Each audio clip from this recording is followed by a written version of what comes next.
As a journalist, when a parent is involved in a cause and you know there's death threats against them, you do not have the right to put the kids' pictures all over the internet. Let's just show all the terrorists out there and everyone, you know, that's against Norma. These are Norma's children. Putting myself in her kids' shoes, I wouldn't like me, the journalist who broke up that very nice life they had. But you can't be responsible for every consequence of what you do as a journalist.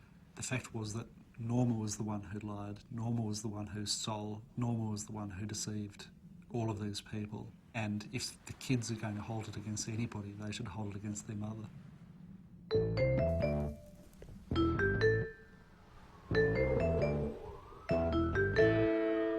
If you're a con woman setting out to make an awful lot of money by writing a book about your false history or memoir, what you're not going to do is put yourself on public scrutiny and on chat shows and so on. You know, really clever con women would have aimed to do a book which was slightly successful rather than very successful. And I wonder here whether she was undone by the very fact that it became very successful. When I wrote the initial story, Norma Khouri is a fake, I didn't know why she left America. She left because she was on the run from the FBI. The Chicago police told me, we believe she is a con woman, the best we've ever seen.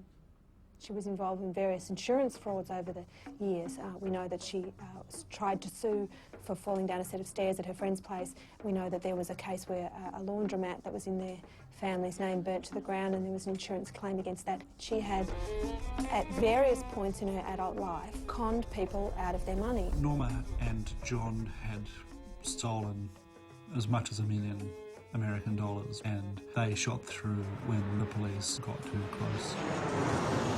Now, when she fled in 1999, Norma just kind of fell off the face of the earth in Chicago. You know, the folks who were looking for her, the investigators, the police, all those cases went cold.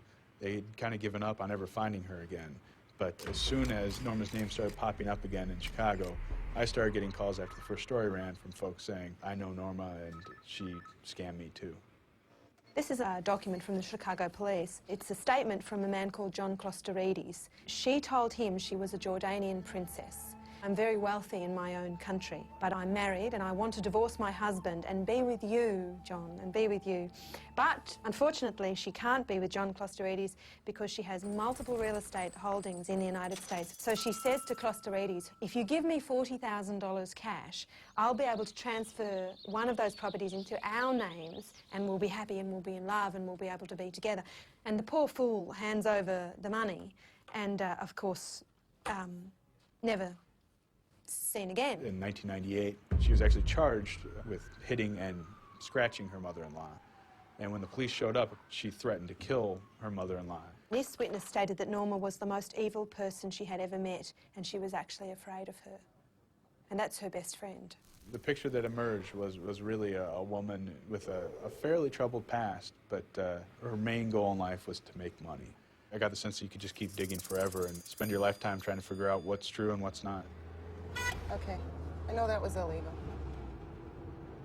I'm not under investigation by the FBI, but yet they can sit there and say, you know, with the FBI breathing down her neck or, you know, and print all these allegations without substantiating any of it. After Malcolm's article had come out saying the FBI was after me and they wanted to arrest me, I went to the main headquarters in Chicago. I walked in, I handed them my U.S. passport, my Jordanian passport, the newspaper article, my book, my IDs, everything. And I said, here I am. The article says that you want to arrest me. You know, and they just looked at me and said, we don't want you. I believe her husband has connections with the Chicago Greek mob, and there have been times when he has uttered threats against me as he's uttered threats against Rachel. Was that absolutely, seriously, absolutely like living in the middle of a Hollywood blockbuster. I was getting phone calls in the middle of the night, getting told that Norma was being chased by the Chicago mob. And John says, just get the fuck out of there. I want you fucking out of there. I was supposed to meet John at midnight to help get some personal papers out of the house.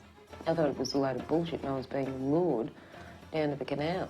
And knowing about the mob and its connections, all we were imagining was me ending up in the bottom of the river in bloody concrete boots. So is the mafia thing rubbish? Of course it is.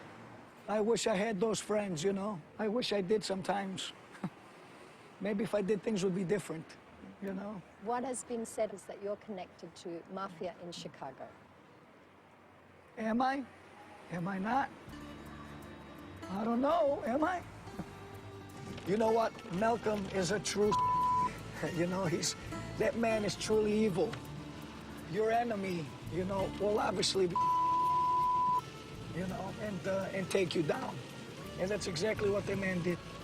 People seem to think that Norma's husband, John, was going to come and get me. I said nothing. The only thing that I said about Malcolm is that if anything happens to my kids, I'm going to go find that guy, you know, and I'm going to slap him so hard, his face is going to go on the other side. That's the only thing I said. There were 3 different threats over a 2-week period. And as my editor said to me when I told him I was getting a little bit worried, he said, Malcolm, it's a good story, but it's not that good. The 49th Walkley Awards for Excellence in Journalism. And the winner is Malcolm Knox and Caroline Overington. Knox and Overington not only found proof of Khouri's deception, but uncovered a story with implications worldwide. I think I can relate to Malcolm's ambition, really, because I'm very ambitious towards the campaign, and I think Malcolm's very ambitious about his journalistic career. You know, this was controversy, and controversy sells, and that's why he did it. Money. That always was motivated her. Forbidden Love was a windfall for her, an unearned windfall. She would have had to get more than 1.2, 1.3 million in advances. Could have been as much as 2, I don't know. More than 1.2 what? He's on drugs. No, I didn't get anywhere near $1 million in advances, and from the money that I did get, if you actually subtract agent fees and taxes, which range from 30 to 50, and the donations that I had go directly to organizations before I received any of the money, I was actually lucky to pay my bills. I never came across any proof that she was giving any money to any charity. I'm afraid my interpretation is rather cynical. I think she decided to capitalize on other people's grief to make money for herself. Let's get this straight. I'm an evil, manipulative, money-hungry... What would you even call it? Is there even a term for it, or do I define a new breed? If I wanted just the money, why didn't I just publish and walk away?